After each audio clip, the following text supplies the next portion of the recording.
Guys आज के इस वीडियो लेसन में हम 3 एडवांस्ड इंग्लिश स्ट्रक्चर सीखने वाले हैं। तो गाइस चलिए आज का ये वीडियो लेसन स्टार्ट करते हैं। देख लेते हैं हमारा पहला एडवांस्ड इंग्लिश स्ट्रक्चर।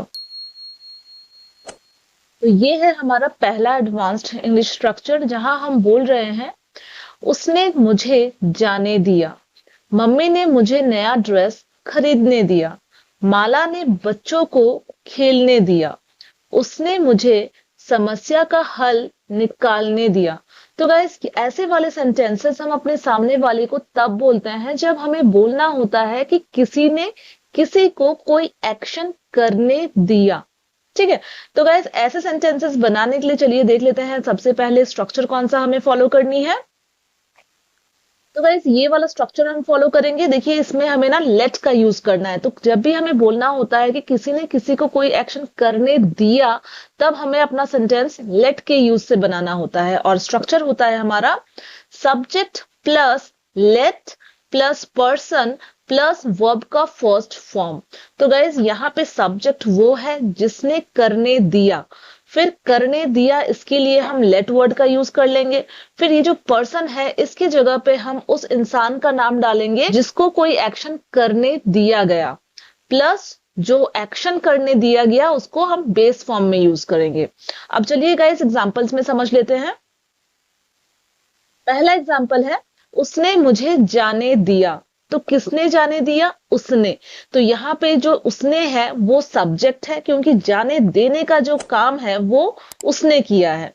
फिर लेट वर्ड का हमें यूज करना है क्योंकि एक्शन को करने दिया ऐसा हम बोल रहे हैं किसी को, तो लेट यूज कर लेंगे। और उसके बाद किसे जाने दिया गया हम बोल रहे हैं मुझे, तो यहाँ पे पर्सन की जगह पे हमें मी यूज कर लेनी है। फिर कौन सा एक्शन करने दिया? जाने का, तो यहाँ पे गो हमें यूज कर लेनी है लास्ट में। तो इंग्लिश में हम कहेंगे ही लेट मी गो।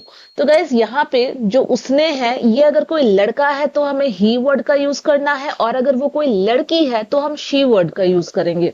फिर लेट वर्ड का हमने यूज कर लिया। किसे जाने दिया? मुझे, है ना, इसलिए मी यहाँ पे पर्सन है जिसे जाने दिया गया। ठीक, तो ही लेट मी गो, उसने मुझे जाने दिया। नेक्स्ट एग्जांपल है मम्मी ने मुझे नया ड्रेस खरीदने दिया। तो गाइज ये जो सेंटेंसेस है ना ये हम पास्ट में बोल रहे हैं, यानी कि पास्ट में मैं बोल रही हूं कि मम्मी ने मुझे नया ड्रेस खरीदने दिया। ठीक है, तो हमारा सेंटेंस इंग्लिश में होगा mom let me buy a new dress. तो गाइज कोई एक्शन करने दिया हमें जब भी बोलना होता है तो हमें लेट का यूज कर लेनी है, याद रखिएगा। तो यहाँ पे किसने करने दिया? मॉम ने। तो मॉम यहाँ पे सब्जेक्ट है। किसे करने दिया गया? मुझे, मी। ठीक है, फिर क्या एक्शन करने दिया गया? खरीदने का, तो बाय। क्या खरीदने दिया गया? A new dress. Mom let me buy a new dress. अगर हमें बोलनी है कि उसने मुझे एक गाड़ी खरीदने दिया तो हम बोलेंगे he let me buy a car. ठीक है, और अगर गाइस नेगेटिव बनानी है, जैसे कि हमें इसी सेंटेंस को अगर नेगेटिव फॉर्म में बोलनी है, जैसे कि अगर हमें बोलनी है कि मम्मी ने मुझे नया ड्रेस नहीं खरीदने दिया, तो हमारा सेंटेंस हो जाएगा mom did not let me buy a new dress. ठीक है, यहाँ पे हमें डिड नॉट वर्ड का यूज करना पड़ेगा। जैसे कि मैंने आपको पहले बताया कि ये जो सेंटेंस है ना ये हमारे पास्ट की सेंटेंस है, ये एक्चुअली सिंपल पास्ट की सेंटेंस है। तो सिंपल पास्ट में जो हेल्पिंग वर्ब होती है वो डिड होता है, तो नेगेटिव सेंटेंस बनाने के लिए हमें डिड का यूज करना होता है नॉट के साथ। ठीक है, इसलिए हमारा जो नेगेटिव वाला सेंटेंस है वो हो जाएगा mom did not let me buy a new dress. वैसे गाइज मैंने लेट के ऊपर एक कंप्लीट डिटेल्ड वीडियो ऑलरेडी बना रखा है चैनल पे। अगर आपने उस वीडियो को नहीं देखा है तो उसे एक बार जरूर देखिएगा। उसमें मैंने सारे टेंसेस में लेट का यूज अच्छे से समझाया है, और मैं उसका लिंक जो है वो एंड स्क्रीन पे दे दूंगी। आप इस वीडियो को देखने के बाद उसे जरूर देख लीजिएगा। अगला एग्जाम्पल देखते हैं। माला ने बच्चे को खेलने दिया। तो यहाँ पे एक्शन किसने करने दिया? माला ने करने दिया। तो सब्जेक्ट यहाँ पे माला है। पर्सन कौन है? किसे खेलने दिया गया हम बोल रहे हैं? बच्चे को। तो बच्चा जो है वो यहाँ पे पर्सन है। ठीक है, तो इंग्लिश में हम कहेंगे Mala let the child play. Mala let the child play. क्या एक्शन करने दिया गया हम बोल रहे हैं? खेलने। तो यहाँ पे प्ले हो गया हमारा एक्शन वर्ड। अब अगर ये नेगेटिव होता, तो अगर हमें बोलना होता कि माला ने बच्चे को खेलने नहीं दिया, तो हम बोलते Mala did not let the child play. ठीक है, अगला एग्जाम्पल देखते हैं। उसने मुझे समस्या का हल निकालने दिया। तो हम बोल रहे हैं कि उसने यानी कि किसी ने मुझे समस्या का हल निकालने दिया। ठीक है, तो इंग्लिश में हम बोलेंगे he let me solve the problem। ठीक है, he let me solve the problem। Negative में अगर बोलनी है तो हम बोलेंगे he did not let me solve the problem। ठीक है, तो गाइस आई होप आपको समझ में आ रही है ये लेट वाला सेंटेंस कैसे बनानी है, राइट। ये वाली जो सेंटेंस है गाइस, उसने मुझे सच बोलने दिया, इसकी इंग्लिश आप जरूर कमेंट्स बॉक्स में बनाइएगा। और चलिए देख लेते हैं हमारा दूसरा एडवांस सेंटेंस स्ट्रक्चर। वो अपनी उम्र से ज्यादा होशियार है, वो अपनी उम्र से ज्यादा ताकतवर है, वो अपनी उम्र से ज्यादा आत्मविश्वासी है, वो अपनी उम्र से ज्यादा अनुशासित है। तो गाइस इन सेंटेंसेस में हम सब्जेक्ट के किसी गुण को यानी कि क्वालिटी को उसके उम्र से कंपेयर कर रहे हैं। जैसे कि देखिए हमने पहले सेंटेंस में बोला है कि वो अपनी उम्र से ज्यादा होशियार है। हाँ, हम बोल रहे हैं कि वो अपनी उम्र में जितना होशियार होना चाहिए उससे भी ज्यादा होशियार है। सिमिलरली जो सेकेंड सेंटेंस है, वो अपनी उम्र से ज्यादा ताकतवर है, इसमें हम बोल रहे हैं कि वो यानी जो सब्जेक्ट है वो अपने उम्र के हिसाब से ज्यादा ताकतवर है।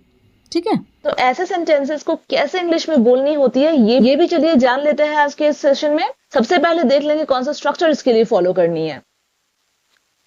तो गाइस ये वाला स्ट्रक्चर हमें फॉलो करनी है, सब्जेक्ट प्लस इज एम या फिर are plus comparative adjective plus than plus comparison. तो गाइस सब्जेक्ट वो है जिसकी हम तुलना कर रहे हैं, ठीक है। फिर अगर वो सिंगुलर है तो इज लगा देनी है, अगर मैं अपने बारे में बोल रही हूं तो एम लगा लेनी है, फिर प्लूरल सब्जेक्ट के बारे में बोल रहे हैं तो आर लगा लेनी है। फिर कंपैरेटिव एडजेक्टिव मतलब गाइस जिस क्वालिटी को हम कंपेयर कर रहे हैं ना उसका कंपैरेटिव फॉर्म हमें यूज करनी है। जैसे कि अगर आप टॉल लंबाई के बारे में बात कर रहे हो, उस लंबाई को कंपेयर कर रहे हो तो हमें उसका कंपैरेटिव फॉर्म जो है टॉलर वो यूज कर लेनी है। अगर आप गुड के बारे में बात कर रहे हो जैसे कि वो उससे अच्छा है तो वहां पे हमें कंपैरेटिव फॉर्म जो गुड का होता है वो बेटर होता है, बेटर वर्ड यूज कर लेनी है, ठीक है। फिर देन लगाना है, ठीक है। और फिर कंपैरिजन जिस चीज से आप कंपेयर कर रहे हो, अगर किसी इंसान से कर रहे हो तो उस इंसान का नाम हमें लिख लेनी है, अगर किसी चीज से कर रहे हैं कंपैरिजन तो उसका नाम लिख लेना है। और इन सेंटेंसेस में हम उम्र की बात कर रहे हैं तो यहाँ पे जो कंपैरिजन है वो एज है, ठीक है। तो यहाँ पे हम एज वर्ड का यूज कर लेंगे। चलिए बेटर अंडरस्टैंडिंग के लिए एग्जांपल्स में समझ लेते हैं। पहला एग्जांपल है वो अपनी उम्र से ज्यादा होशियार है। तो यहां हम किसी लड़की के बारे में बात कर रहे हैं तो सब्जेक्ट हो जाएगा शी, ठीक है। फिर शी के साथ जो वर्ब हम यूज करेंगे वो इज है क्योंकि शी एक सिंगुलर सब्जेक्ट है। तो गाइस इस सेंटेंस को इंग्लिश में हम बोलेंगे she is smarter than her age. तो यहाँ पे जो सब्जेक्ट है वो शी है, शी के साथ इज आता है इसलिए हमने इज वर्ड का यूज किया है। और फिर यहाँ स्मार्टर किस चीज की हम तुलना कर रहे हैं, कंपैरिजन कर रहे हैं, होशियारी की, है ना। तो होशियार का इंग्लिश स्मार्ट होता है, जो उसका कंपैरेटिव फॉर्म है हमें वो यूज करनी है जो कि है स्मार्टर, ठीक है। फिर देन लगाना है, फिर किससे हम उसकी तुलना कर रहे हैं, उसके ही एज से, है ना, उसके ही उम्र से हम तुलना कर रहे हैं इसलिए देन हर एज, ठीक है। She is smarter than her age, ठीक है। अगर हमें बोलना होता कि वो अपने बहन से ज्यादा होशियार है तो हम कहते she is smarter than her sister, ठीक है। यहां पे हम कंपेयर किससे कर रहे हैं, सिस्टर से कर रहे हैं, बहन से कर रहे हैं, ठीक है। नेक्स्ट एग्जांपल देखते हैं। वो अपने उम्र से ज्यादा ताकतवर है। तो यहां पे हम किस क्वालिटी की तुलना कर रहे हैं, ताकतवर, है ना, कितनी शक्ति है, हम इस चीज के बारे में बात कर रहे हैं। और किससे तुलना कर रहे हैं, उसके अपने एज से, है ना। तो इंग्लिश में हम कहेंगे he is stronger than his age. तो यहाँ पे ही सब्जेक्ट है, ही के साथ इज का यूज होता है। फिर स्ट्रॉन्गर ताकतवर, ठीक है, जो ताकतवर होते हैं उसको हम क्या कहते हैं, स्ट्रॉन्ग बोलते हैं, राइट। तो कंपैरेटिव फॉर्म स्ट्रॉन्गर। फिर देन किससे हम कंपेयर कर रहे हैं, उसके अपने एज से, है ना। तो हम कहेंगे his age, he is stronger than his age। अगर मुझे ये अपने बारे में बोलनी है तो मैं बोलूंगी मैं अपने उम्र से ज्यादा ताकतवर हूं। इंग्लिश में बोलना है I am stronger than my age। ठीक है। और अगर यही कंपैरिजन हमें किसी और से करनी है, जैसे कि अगर मुझे बोलना है कि वो अपने दोस्त से ज्यादा ताकतवर है, तो हमें इंग्लिश में बोलनी है कि he is stronger than his friend। ठीक है। आई होप गाइस आपको समझ में आ रही है कि किस तरह से कंपैरिजन वाली सेंटेंसेस बोलनी है, राइट। अगला एग्जांपल देख लेते हैं। वो अपनी उम्र से ज्यादा आत्मविश्वासी है। तो यहां पे देखिए गाइस, हम किस चीज की कंपैरिजन कर रहे हैं? आत्मविश्वासी है, हम इस चीज कॉन्फिडेंस के बारे में बात कर रहे हैं। तो इंग्लिश में हम बोलेंगे she is more confident than her age. यहां पे भी तुलना किसके साथ की जा रही है? अपने एज के साथ, मतलब उसके अपने उम्र के साथ, इसलिए देन हर एज का यूज किया गया है। और किस चीज की कंपैरिजन की जा रही है? आत्मविश्वास की करी जा रही है। तो she is more confident than her age. Guys यहां पे एक चीज मैं आपको बता दूं कि जब वर्ड जो है ना, जब एडजेक्टिव जो है ना वो मोर देन 2 सिलेबल का होता है, ठीक है, तब उसके साथ हमें मोर लगा के उसका कंपैरेटिव फॉर्म बनाना होता है। ठीक है। जैसे कि अगर बोलना है कि वो उससे ज्यादा इंटेलिजेंट है, तो हम ये नहीं कहेंगे इंटेलिजेंटर, नहीं, लास्ट में ईआर यूज नहीं कर देंगे, हम क्या कहेंगे? More intelligent. ठीक है। तो हर वर्ड का जो कंपैरेटिव फॉर्म होता है वो ईआर जोड़ के नहीं बनता है, इस चीज को याद रखिएगा।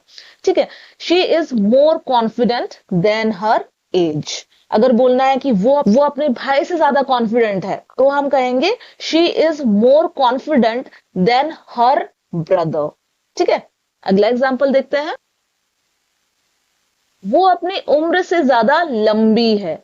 ठीक है। यहां पे हम लंबाई को कंपेयर कर रहे हैं। किससे कंपेयर कर रहे हैं? उसके अपने उम्र से। तो कहेंगे she is taller than her age. She is taller than her age. अगर बोलना है कि वो अपने बहन से ज्यादा लंबी है, तो हम कहेंगे she is taller than her sister. She is taller than her sister. ठीक है।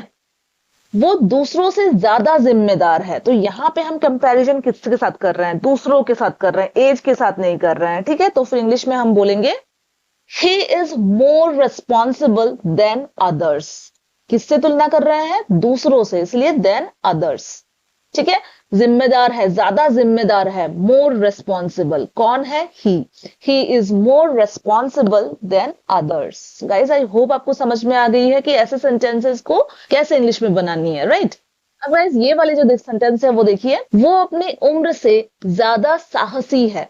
गाइज इस सेंटेंस की इंग्लिश आप कमेंट बॉक्स में जरूर से बनाइएगा। ठीक है। अब चलिए देख लेते हैं हमारा जो थर्ड एडवांस्ड इंग्लिश स्ट्रक्चर है वो।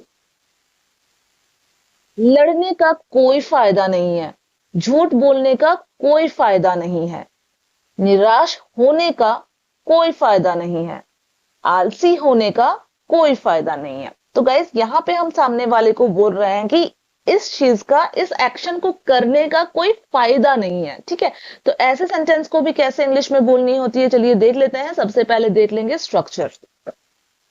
तो गाइस ऐसे सेंटेंस को बनाने के लिए ये वाली स्ट्रक्चर हमें फॉलो करनी है। There is no point in, plus जो एक्शन है हम बात कर रहे हैं कि जिस एक्शन को करने का कोई फायदा नहीं है, हम बोल रहे हैं उस एक्शन को फोर्थ फॉर्म में यूज कर लेनी है, यानी कि आईएनजी फॉर्म में यूज कर लेनी है। और कोई फायदा नहीं है, इसके लिए आप there is no point phrase का यूज करना है। किस चीज का कोई फायदा नहीं है, किस एक्शन का कोई फायदा नहीं है, उसे हमें यहाँ पे लिखना है। तो चलिए वन बाय वन एग्जाम्पल के साथ समझ लेते हैं। लड़ने का कोई फायदा नहीं है, तो यहां पे मैं कौन सा एक्शन का फायदा नहीं है बोल रही हूँ? लड़ाई करने का, लड़ने का, राइट। तो इंग्लिश में हम कहेंगे there is no point in fighting. There is no point in fighting. आप ऐसे भी बोल सकते हैं कि there is no use of fighting. There is no use of fighting. ठीक है। अगला एग्जाम्पल, झूठ बोलने का कोई फायदा नहीं है। There is no point in lying. There is no point in lying. निराश होने का कोई फायदा नहीं है। गाइस ये वाला सेंटेंस ध्यान से देखिए, यहां पे मैं कोई एक्शन करने का कोई फायदा नहीं है ये नहीं बोल रही हूं। यहां पे मैं क्या बोल रही हूं कि निराश होने का कोई फायदा नहीं है। तो होने के लिए हमें बीइंग वर्ड का यूज करनी है। ठीक है। BEING, being. तो इंग्लिश में हम कहेंगे there is no point in being disappointed. तो निराश होने का इंग्लिश डिसअपॉइंट होना होता है, ठीक है। So there is no point in being disappointed, ठीक है। अगला एग्जांपल, आलसी होने का कोई फायदा नहीं है। यहां पे भी देखिए कोई एक्शन की हम बात नहीं कर रहे हैं, हम होने की बात कर रहे हैं। तो यहां पे भी हमें बीइंग वर्ड का यूज करना है। There is no point in being lazy, there is no point in being lazy. तो गाइज आई होप आपको समझ में आ गई है ऐसे सेंटेंसेस को कैसे इंग्लिश में बनानी होती है, राइट। अब गाइज ये वाला सेंटेंस देखिए, बहस करने का कोई फायदा नहीं है। इसका इंग्लिश आप जल्दी से कमेंट बॉक्स में बनाइएगा। तो गाइज आज के लिए इतना ही। तो गाइज आज का ये वीडियो अगर आपके लिए थोड़ा सा भी इंफॉर्मेटिव रहा है तो इसे लाइक करना बिल्कुल नहीं भूलिएगा। चैनल पर नए हैं या अभी तक अगर आपने चैनल को सब्सक्राइब नहीं किया है तो इसे जल्दी से सब्सक्राइब कर लें। Thank you so much friends, bye.